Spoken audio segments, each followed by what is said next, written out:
नमस्कार प्रिय विद्यार्थियों, कैसे हैं सभी। कोरोना के कारण आ रही समस्याओं की वजह से ऑनलाइन लेक्चर्स नहीं अपलोड कर पा रहा था, पर अब ठीक है, बुरा समय है, निकल जाएगा। तो हम 3 लेक्चर अभी तक इलेक्ट्रोस्टैटिक जो यूनिट नंबर 1 थी अपनी, उसमें पहले चैप्टर के 3 लेक्चर मैं अपलोड कर चुका हूँ। ठीक है, आइए अब 4th लेक्चर जो है मैं अपलोड कर रहा हूँ। सभी देखिए, नोट्स बनाइए। ठीक है, अब स्टडी अपनी कंटिन्यू चलेगी। ठीक, लेक्चर नंबर 4th के अंदर जो टॉपिक मैं कवर करने वाला हूँ वो है बेटा आवेश के गुणधर्म। आवेश के गुणधर्म, प्रॉपर्टीज ऑफ चार्ज। आवेश के गुणधर्मों के बारे में हम बात करेंगे। ठीक है, एक एक करके लिखता चलूंगा और समझाता चलूंगा। ठीक है, देखिए, तो आवेश के गुणधर्म में जो सबसे पहला आता है वो है कि यह एक अदिश राशि है। यह एक अदिश राशि है। ठीक है, अपने को पता है कि दिशा के आधार पर राशियों को 3 भागों में डिवाइड किया गया है। एक तो होती है सदिश, एक अदिश और एक प्रदिश। ठीक है, तो जो आवेश है वो कौन सी राशि है बेटा? अदिश राशि है। ठीक है, अदिश राशि होने का मतलब इसमें दिशा का कोई जो है महत्व नहीं। क्लियर है बात? ठीक है, दिशा पे निर्भर नहीं करती है। अच्छा, दूसरी चीज इसमें जो है, जब ये अदिश है तो इसमें सदिश योग, जो कि सबसे भयानक अपने को लगता है, ठीक है ना, उसमें भी इसका लफड़ा नहीं है, मतलब सदिश योग करने की आवश्यकता नहीं पड़ेगी। अब ये अदिश है तो दूसरी चीज क्या कहा गया है कि आवेश जो है, आवेश योज्य होता है। कैसा होता है? आवेश योज्य होता है। ठीक है, योज्य होने का क्या मतलब है, तो आगे देखना इसमें, अर्थात किसी निकाय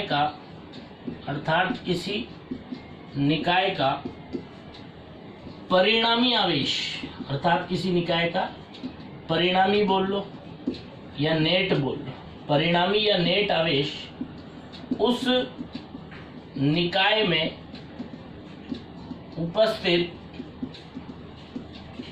सभी आवेशों के, उस निकाय में उपस्थित सभी आवेशों के बीज गणितीय योग के तुल्य होता है। ठीक है, आवेश क्या होता है बेटा? योज्य होता है। योज्य होने का क्या मतलब है कि अगर हमें किसी निकाय का परिणामी आवेश निकालना है, ठीक है, तो परिणामी आवेश निकालने के लिए हम क्या करेंगे, उसमें जितने भी आवेश उपस्थित होंगे उन सभी का क्या करेंगे? बीजगणितीय योग। बीजगणितीय योग का मतलब क्या होता है? बीजगणितीय योग का मतलब है चिन्ह सहित योग। बीजगणितीय योग का मतलब क्या है? चिन्ह सहित योग। ठीक है, मतलब जो प्लस का है उसको प्लस के साथ, जो माइनस का है उसको माइनस के साथ। ठीक है, जैसे देखना है कि एग्जाम्पल अपन ले, मान लो अगर मैं कहूं कि एक कोई निकाय है, ठीक है, इस निकाय में 4 वस्तुएं हैं। ये हो गया ए, ये बी, ये सी और ये हो गया अपने पास डी। ठीक है, इस तरीके से 4 वस्तुएं हैं। ठीक है, इसमें जो ए है इस पे मान लेते हैं हम, ए पे आवेश है +4 गुना, बी पे आवेश है -1 गुना, सी पे +2 गुना और डी पे मान लो -5 गुना। ठीक है, और आपसे कहा गया कि इस निकाय का क्या करो, निकाय का परिणामी आवेश जो है, निकाय का नेट आवेश, क्यों निकाय का परिणामी आवेश क्या करो? ज्ञात करो। ठीक है, तो इसका सॉल्यूशन देखना क्या है कि अगर अपने को निकाय का परिणामी आवेश निकालना है, ठीक है, तो मैंने क्या कहा कि आवेश जो है वो योज्य होता है। योज्य होने का मतलब क्या है कि अगर कि अपने को निकाय का परिणामी या नेट आवेश निकालना है तो उसके लिए हम क्या करेंगे, निकाय में जितनी भी वस्तुएं अवेलेबल है उन सबके आवेशों को क्या कर देंगे, है ना। तो यहाँ पे अगर इस निकाय का अपने को परिणामी आवेश निकालना है तो परिणामी आवेश निकालने के लिए इसमें जितने भी वस्तुएं हैं उन सबके आवेशों को क्या कर देना है? ऐड कर देना है। तो कितनी वस्तुएं? 4, ए बी सी और डी। ठीक है, तो निकाय का परिणामी आवेश निकालने के लिए क्या करेंगे हम? ए का आवेश प्लस बी का आवेश प्लस सी का आवेश प्लस डी का आवेश। ठीक है, योग कौन सा करना है? बीजगणित योग, मतलब चिन्ह के साथ जोड़ना है। ठीक है, तो ए का आवेश बोलो कितना है? प्लस का 4 गुलाम। ठीक है, बी का आवेश बोलो कितना है? बी का -1 गुलाम। सी का आवेश बोलो कितना है? प्लस का 2 गुलाम। डी का आवेश कितना है बोलो? -5 गुलाम। ठीक है, अब इन्हें ऐड कर दो। ठीक है, तो देखो कितना हो गया, 4 और 2 6 और -1 -5 कितना आ गया, प्लस का ही 6 और माइनस का 6 कितना आ जाएगा 0। तो हम कहेंगे इस निकाय का परिणामी आवेश कितना है 0। समझ में आती है यहाँ तक बात, ठीक है। चलिए ये दो प्रॉपर्टीज पहले लिख लीजिए, लिख लो, मैं मिटा रहा हूं, क्लियर है, ठीक है। चलो नेक्स्ट इसके बाद हम बात करते हैं तीसरे गुणधर्म की। तो तीसरा गुणधर्म क्या है, देखिए तीसरा गुणधर्म कहता है बेटा कि आवेश जो है, आवेश क्वांटीकृत होता है। आवेश कैसा होता है, क्वांटीकृत होता है, ठीक है। अब ये क्या होता है फिलहाल इसको याद रखना, कल जब मैं नेक्स्ट लेक्चर अपलोड करूंगा तो उसमें आवेश का क्वांटीकरण तो मैं डिटेल में पढ़ाऊंगा, ठीक है। चौथी प्रॉपर्टी इसकी कि बेटा आवेश संरक्षित होता है। आवेश कैसा होता है, संरक्षित होता है, ठीक है। ये दोनों टॉपिक जो है आवेश का क्वांटीकरण और आवेश का संरक्षण नेक्स्ट लेक्चर में पढ़ाएंगे, फिलहाल इन्हें लिख लो, क्लियर है बात, ठीक है। इसलिए लिखाता रहूं, सारी चीजें एक जगह पे आ जाएगी, ठीक। नेक्स्ट इसके बाद फिफ्थ जो प्रॉपर्टी आती है ये काफी इंपॉर्टेंट है, ठीक है। क्या है सुनना, कि आवेश वेग तथा निर्देश तंत्र पर, आवेश वेग तथा निर्देश तंत्र पर निर्भर नहीं करता है। आवेश वेग तथा निर्देश तंत्र पर निर्भर नहीं करता है, क्लियर है यहाँ तक बात, ठीक है। अब देखो एक एक चीज को अपन समझते हैं, आवेश वेग पर निर्भर कैसे नहीं करता और निर्देश तंत्र पे कैसे निर्भर नहीं करता है, ठीक है। तो आवेश वेग पे कैसे निर्भर नहीं करता है, इस चीज को देखना है। मतलब अगर मान लो मैं कहूं कि बेटा ये कोई वस्तु है, ठीक है ना, ये वस्तु अभी है स्थिर अवस्था में। कौन सी अवस्था में, स्थिर अवस्था में, समझ में आती है यहाँ तक बात, ठीक है। ये वस्तु स्थिर अवस्था में और इसके पास आवेश है मान लो 5 कूलम, क्लियर है बात, ठीक है। अब किसी कारणवश मान लो इस पे कोई फोर्स लगे या कोई घटना इसके साथ घटित हो, ठीक है, और किसी वजह से ये क्या हो जाए बेटा, गतिशील अवस्था में आ जाए, ठीक है। कहीं में आ जाए, गतिशील अवस्था में अगर ये आ जाती है, क्लियर यहाँ तक बात, ठीक है। तो क्या देखने को मिलेगा कि स्थिर अवस्था में अगर इसके पास 5 कूलम आवेश था और ये गतिशील अवस्था में आ गई, कोई इलेक्ट्रॉनों का लेन देन नहीं हुआ। अगर ये स्थिर अवस्था से गतिशील अवस्था में आ जाए, स्थिर अवस्था में इसके पास 5 कूलम आवेश था, तो गतिशील अवस्था में भी इसके पास कितना आवेश रहेगा, 5 कूलम आवेश ही रहेगा। क्यों, क्योंकि आवेश वेग पर निर्भर नहीं करता है, ठीक है। तो यहाँ पे इसको अपन एक इक्वेशन की फॉर्म में ऐसे भी इसको लिख सकते हैं कि Q बोले तो आवेश स्थिर अवस्था में जितना वस्तु के पास था, जब वस्तु गतिशील अवस्था में हो गई, जब वस्तु गतिशील अवस्था में हो गई, वस्तु में सिर्फ परिवर्तन इतना सा है कि पहले स्थिर थी और अब गतिशील अवस्था में चली गई, तो क्या देखने को मिलेगा कि स्थिर अवस्था में उसके पास जितना आवेश था, गतिशील अवस्था में भी उसके पास उतना ही आवेश रहेगा। आवेश वेग पर निर्भर नहीं करता है, चाहे वो कितनी ही रफ्तार से गति करे। समझ में आ रही है यहाँ तक बात, ठीक है। स्थिर अवस्था से अगर गतिशील अवस्था में चली गई तो आवेश पे कोई फर्क नहीं पड़ेगा, क्लियर है यहाँ तक, ठीक है। अच्छा एक चीज और ध्यान रखना, ये आवेश स्थिर अवस्था में आवेश बराबर होता है किसके, गतिशील अवस्था में आवेश। इसे आवेश निश्चरता का गुणधर्म भी कहते हैं। क्या भी कहते हैं इसको, आवेश निश्चरता का गुण, क्लियर है यहाँ तक बात, ठीक है। इसे आवेश निश्चरता का गुण भी कहते हैं, ठीक है। निश्चरता का मतलब न बदलना, क्लियर है यहाँ तक बात, ठीक है, कि वेग के साथ आवेश जो है ये परिवर्तित नहीं होता है, ठीक है। नेक्स्ट यहाँ पे लिखा पढ़ने की, आवेश कहीं पे भी निर्भर नहीं करता है, निर्देश तंत्र पे भी निर्भर नहीं करता है, ठीक है। अब 11th में मैकेनिक्स के अंदर आपने पढ़ा होगा निर्देश तंत्र क्या है। तो निर्देश तंत्र क्या होता है पढ़ो, निर्देश तंत्र क्या होता है, प्रेक्षक जहां से गति का अध्ययन करता है, प्रेक्षक जहां से गति का अध्ययन करता है उसी को हम क्या कहते हैं, निर्देश तंत्र, ठीक है। जैसे देखना, मान लो अपन कहें कि एक वस्तु है हमारे पास, ठीक है, या मान लो जैसे अपन कहें एक ट्रेन है, ठीक है। अब इस ट्रेन का अध्ययन जो है या मान लो ट्रेन है और इस ट्रेन के अंदर एक तो बैठी हुई है अनीता, ठीक है, और मान लो ये ट्रेन जंगल में से होकर गुजरी बेटा, ठीक है। जंगल में इस तरीके से पेड़ है, ठीक है, ये एक पेड़ है मान लो, ठीक। जंगल में यहाँ पे जमीन पे बैठी हुई है बसंती, ठीक है। अगर मान लो मैं पूछूं अनीता से, मान लो जैसे ये ट्रेन जो है बेटा 100 किलोमीटर प्रति घंटे की रफ्तार से इधर जा रही है, दाईं ओर जा रही है, ठीक है। अगर अनीता से पूछा जाए इस पेड़ के बारे में बताओ कि आपको पेड़ क्या दिखाई दे रहा है, ठीक है, तो कॉमन सेंस ही बात है, सबने ये देखा ही होगा। अपन नहीं बोलते कि ट्रेन में बैठ रहे थे तो अरे अरे चिंटू तू तो सोता ही रह गया यार, आगरा तो निकल गया। अरे भाई आगरा थोड़ी निकलता है, ठीक है। तो वही चीज अनीता से अगर इस पेड़ के बारे में पूछा जाए कि पेड़ की गति के बारे में बताइए, तो बताओ अनीता क्या बोलेगी, क्योंकि अनीता के लिए पेड़ क्या होगा, 100 की रफ्तार से पीछे जाता हुआ दिखेगा उसको, ठीक है।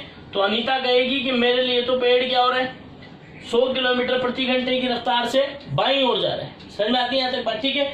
वहीं पे अगर पेड़ के बारे में किससे पूछा जाए, बी से, तो बी क्या कहेगा कि पेड़ जो है स्थिर है। पेड़ क्या है बेटा, बी कहेगा पेड़ स्थिर है, मतलब ये पेड़ एक ही है, ये पेड़ एक ही है, पर अनीता के लिए ये 100 किलोमीटर प्रति घंटे की रफ्तार से बाईं ओर जा रहा है, जबकि बसंती के लिए पेड़ क्या है, स्थिर है। अरे समझ में आती है यहाँ तक बात, ठीक है।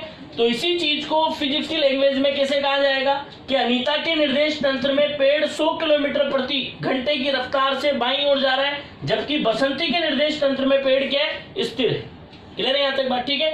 तो यही चीज मैं समझाऊं, जैसे मान लो ये कोई वस्तु है, इसके पास 5 कूलम आवेश है, ठीक है। अब मान लो अनीता अगर इसको चलते हुए मान लो जैसे 5 मीटर प्रति सेकंड की रफ्तार से क्या हो रही है, अनीता आगे की तरफ जा रही है, ठीक है। तो अनीता से अगर पूछा जाए इसके पास कितना आवेश है, तो अनीता के लिए अगर अनीता ने कहा कि भाई इसके पास 5 कूलम आवेश है, ठीक है। तो मान लो बसंती है जो स्थिर अवस्था में, बसंती है जो क्या है बेटा, स्थिर अवस्था में, उससे पूछा जाए कि इस वस्तु के पास कितना आवेश है, तो वो भी क्या कहेगी कि इसके पास 5 कूलम आवेश ही है। मतलब अनीता के निर्देश तंत्र में भी 5 कूलम आवेश है और बसंती के निर्देश तंत्र में भी 5 कूलम आवेश है। तो इससे क्या पता लगता है कि आवेश निर्देश तंत्र पर निर्भर नहीं करता है, इस बात पर निर्भर नहीं करता है कि प्रेक्षक किस जगह बैठ करके उसकी स्टडी कर रहा है। अरे समझ में आ रही है यहाँ तक बात, ठीक है। तो ये अपनी 5 प्रॉपर्टीज हो गई, लिख लीजिए। लास्ट वाली प्रॉपर्टी में आवेश वेग और निर्देश तंत्र पर निर्भर नहीं करता है, फिर ये लिखना और इसी के बगल में लिख लेना। क्लियर है यहाँ तक बात, ठीक है। चलो मिटा दे रहा हूं, है ना। तो 5 प्रॉपर्टीज अपनी ये हो गई, है ना। नेक्स्ट आते हैं इसके बाद अपन 6th प्रॉपर्टी पे। 6th प्रॉपर्टी है कि आवेश सदैव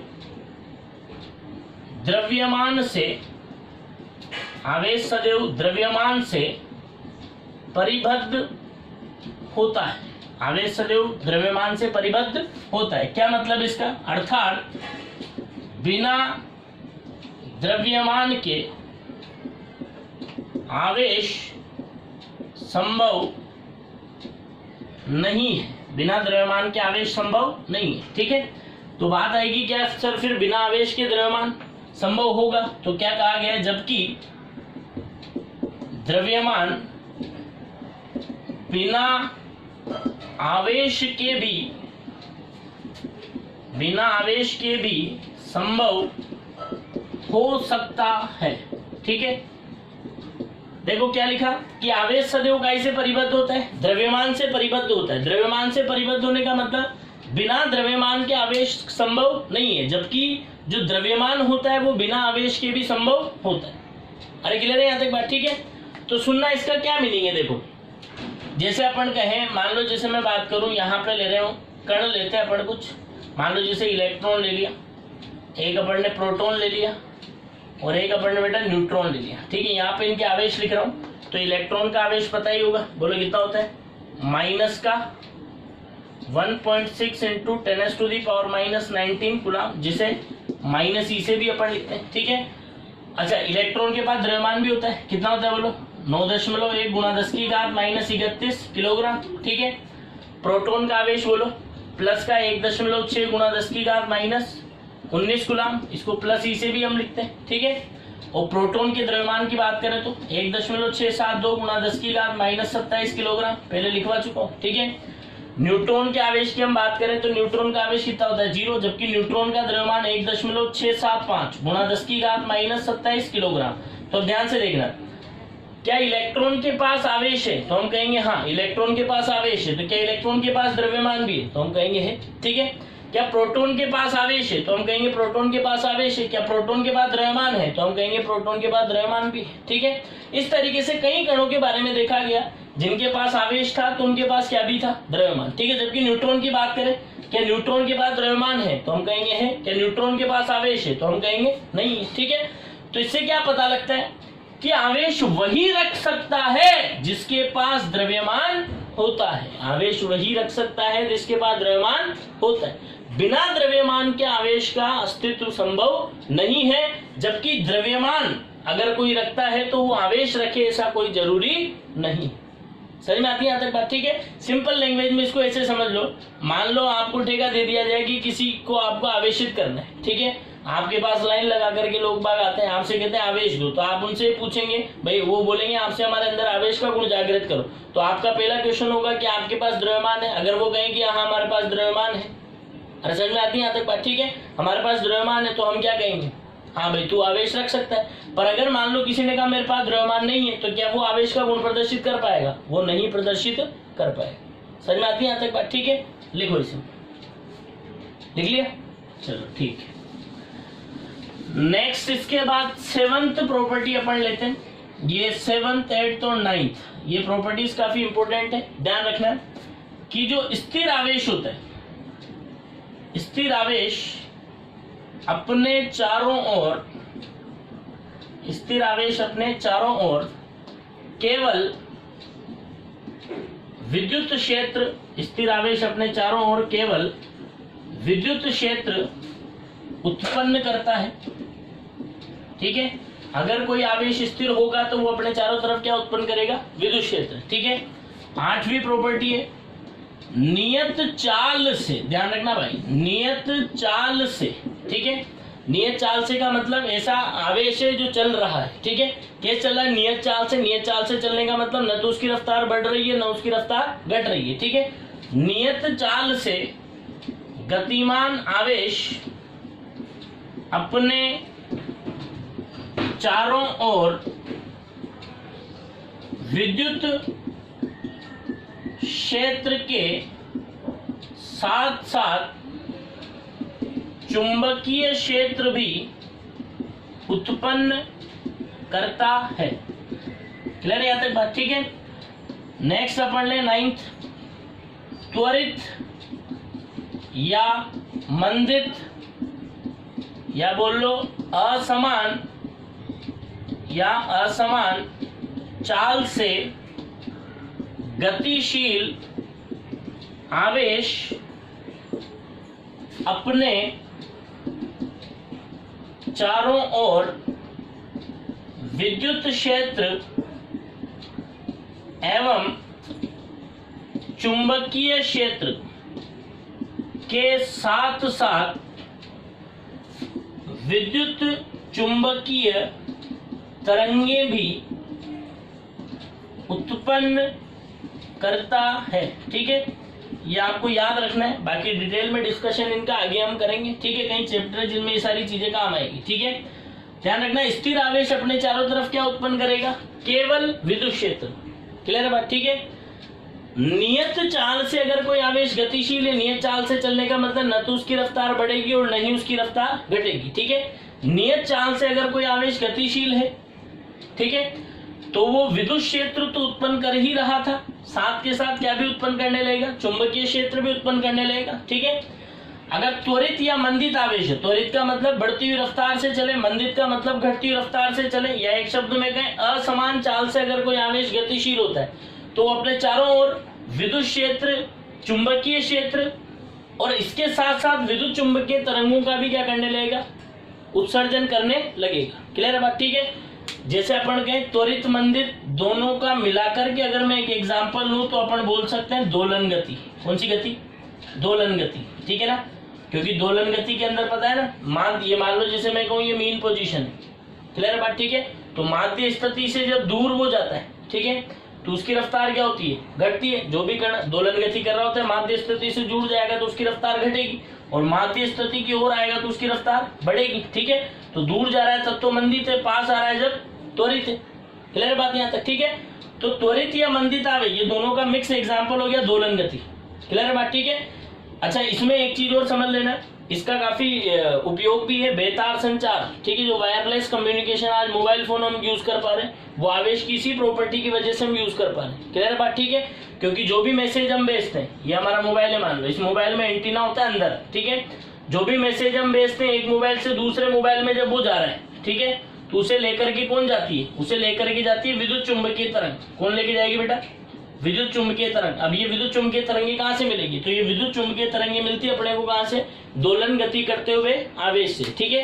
क्योंकि दोलन गति में आवेश कैसा होता है, त्वरित और मंदित दोनों प्रकार का होता है। त्वरित मंदित होगा तो विद्युत क्षेत्र चुंबकीय क्षेत्र के साथ साथ क्या भी उत्पन्न करेगा, विद्युत चुंबकीय तरंगे भी उत्पन्न करेगा। तो ये जो अपना मोबाइल का एंटीना होता है, इस मोबाइल के एंटीने के साथ एक लगाया जाता है एलसी ऑसिलेटर, एलसी दोलित्र, ठीक है। उस दोलित्र के अंदर आवेश क्या होता है, दोलन गति करता है। दोलन गति करता है तो दोलन गति करता हुआ आवेश विद्युत चुंबकीय तरंगे छोड़ता है। क्लियर है बात, ठीक है। विद्युत चुंबकीय तरंगे उत्पन्न होगी तो जो भी हमारा मैसेज होता है उन तरंगों के माध्यम से हम कर क्या देते हैं, एक स्थान से दूसरे स्थान पर भेज देते हैं। क्लियर है, नोट डाउन करो, लिखो, लिख लिया। चलो नेक्स्ट, इसके बाद 10th और लास्ट प्रॉपर्टी है, बिल्कुल बेकार सी, लिख लेना। 10th प्रॉपर्टी क्या है कि जैसे मैं कहूँ पॉजिटिव और पॉजिटिव, बताओ इन दोनों के बीच में क्या होगा, आकर्षण या प्रतिकर्षण, तो हम कहेंगे इनके बीच में होगा बेटा प्रतिकर्षण, ठीक है। नेगेटिव और नेगेटिव, इनके बीच में क्या होगा, इनके बीच में भी होगा प्रतिकर्षण। वहीं पे अगर मैं कहूँ पॉजिटिव और नेगेटिव, इनके बीच में क्या होगा, आकर्षण, ठीक है ना। तो जो 10वीं प्रॉपर्टी है वो क्या है कि जो समान प्रकृति के आवेश है वो परस्पर प्रतिकर्षित होते हैं। लिख लो, समान प्रकृति के आवेश एक दूसरे को प्रतिकर्षित करते हैं और विपरीत प्रकृति के आवेश एक दूसरे को आकर्षित करते हैं। क्लियर है बात, ठीक है। तो आज ये हमारा क्या कंप्लीट हो गया, आवेश के गुणधर्म। याद रखना, आवेश एक अदिश राशि है। अदिश राशि होने का मतलब दिशा से कोई लेना देना नहीं है, ठीक है। नेक्स्ट जो है हम कहें आवेश योज्य होता है, मतलब किसी भी निकाय का अगर आपको कुल आवेश निकालना है, परिणामी आवेश निकालना है, नेट आवेश निकालना है, तो उसके लिए क्या करेंगे, उसमें जितनी भी वस्तुएं हैं या उसमें जितना भी आवेश है उन सबके आवेशों का बीजगणितीय योग, बीजगणितीय योग का मतलब चिन्ह सहित योग करना है। जो प्लस का है उसको प्लस के साथ और जो माइनस का है उसको माइनस के साथ, ठीक है। आवेश क्वांटीकृत होता है, संरक्षित होता है। नेक्स्ट लेक्चर में क्वांटीकरण पढ़ाऊंगा, मैं डिटेल में पूरा बताऊंगा, ठीक है। संरक्षण भी उसी में अपन कंप्लीट कर लेंगे, कवर कर लेंगे, ठीक है। नेक्स्ट इसके बाद अपन ने कहा कि आवेश वेग और निर्देश तंत्र पर निर्भर नहीं करता है। कोई वस्तु अगर स्थिर अवस्था में, उसके पास जितना आवेश है, अगर उसकी गति की अवस्था बदल जाए, वो स्थिर अवस्था से गतिशील अवस्था में चली जाए, इसके अलावा और कोई परिवर्तन नहीं होना चाहिए, तो क्या देखने को मिलेगा कि स्थिर अवस्था में उसके पास जितना आवेश था, गतिशील अवस्था में भी उतना ही आवेश रहेगा। इस गुण को आवेश निश्चरता का गुण भी कहा जाता है। दूसरी चीज, नहीं आवेश निर्देश तंत्र पर निर्भर करता है, मतलब कोई प्रेक्षक कहां से किसी वस्तु के बारे में हमें किसी वस्तु के आवेश के बारे में मैं बता रहा, इस चीज से कोई लेना देना नहीं है। चाहे एक स्थिर प्रेक्षक से हम पूछें किसी वस्तु के पास कितना आवेश है, उसी वस्तु के बारे में अगर किसी गतिशील प्रेक्षक से पूछेंगे, समझ में आ रही है यहाँ तक बात, ठीक है, तो वो भी उसको उतना ही आवेश बताएगा। क्लियर है यहाँ तक, ठीक है। नेक्स्ट इसके बाद अपन ने कहा कि आवेश द्रव्यमान से परिबद्ध होता है, बिना द्रव्यमान के आवेश संभव नहीं है, मतलब आवेश वही रख सकता है जिसके पास द्रव्यमान होगा, पर जिसके पास द्रव्यमान है वो आवेश रखो ही सही, ऐसा कोई जरूरी नहीं है। वो रख भी सकता है और नहीं भी रख सकता, पर आवेश रखने के लिए द्रव्यमान का होना जरूरी। समझ में आती है यहाँ तक बात, अरे बोलो ना यार, ठीक है। जैसे हम ये कहें कि अगर मान लो हमारी सरकार कानून काफी स्ट्रिक्ट कर दे, ठीक है, तो फिर गाड़ी वही चला सकता है जिसके पास लाइसेंस होगा। तो आवेश रखने का लाइसेंस क्या है, द्रव्यमान। क्लियर है, जिसके पास द्रव्यमान है वही आवेश रख पाएगा, वही आवेश का गुण प्रदर्शित कर पाएगा। क्लियर है यहाँ तक बात, ठीक है। नेक्स्ट इसके बाद अपन ने कहा गया कि एक स्थिर आवेश अपने चारों तरफ केवल और केवल विद्युत क्षेत्र उत्पन्न करेगा। नियत चाल से अगर चल रहा है, एक कांस्टेंट रफ्तार से अगर चल रहा है, ठीक है, तो वो विद्युत क्षेत्र के साथ साथ चुंबकीय क्षेत्र भी उत्पन्न करेगा। अगर त्वरित या मंदित है या असमान चाल से गतिशील है, बढ़ती हुई रफ्तार से या घटती हुई रफ्तार से गतिशील है, तो वो विद्युत क्षेत्र चुंबकीय क्षेत्र के साथ साथ विद्युत चुंबकीय तरंगें भी उत्पन्न करने लगता। क्लियर है यहाँ तक बात, ठीक है। और त्वरित मंदित गति का सबसे जो बेस्ट एग्जांपल है वो क्या है, दोलन गति। क्लियर है, उसमें दोनों ही आ जाती है ना। अरे बोलो यार, आगे डिटेल में फिर जब क्लासरूम क्लासेस चलेंगी तब वहां पे डिटेल में स्टडी करेंगे, ठीक है ना। चलिए नेक्स्ट आगे हम बात करें क्या कि समान प्रकृति के आवेश एक दूसरे को प्रतिकर्षित करते हैं और विपरीत प्रकृति के आवेश एक दूसरे को आकर्षित करते हैं। चलो बाय, ठीक है, लिख लीजिएगा नोट्स और इन्हें याद कर लीजिएगा। क्लियर, कोई समस्या हो तो कमेंट में बता दीजिएगा, नेक्स्ट वीडियो में उन प्रॉब्लम्स को कवर कर लेंगे। Okay bye.